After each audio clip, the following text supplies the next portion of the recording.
Syederalun Komisi Pemberantasan Korupsi atau KPK menangkap Izil Azhar atau akrab disapa Ayah Merin pada Selasa 24 Januari 2023. Penangkapan mantan kombatan Gerakan Aceh Merdeka atau GAM itu dibenarkan oleh juru bicara KPK Ali Fikri.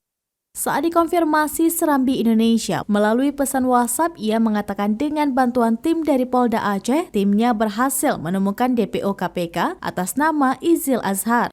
Ia menjelaskan Ayah Merin sendiri sudah menjadi DPO sejak 30 November 2018.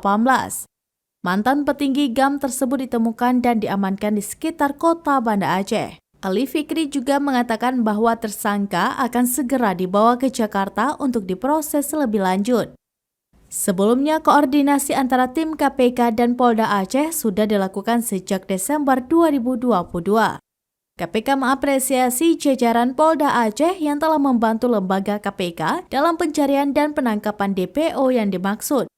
Ayah Merin adalah tersangka kasus dugaan korupsi penerimaan gratifikasi dalam proyek pembangunan dermaga Sabang tahun 2006 hingga 2011 bersama Gubernur Aceh periode 2007 hingga 2012 Irwandi Yusuf.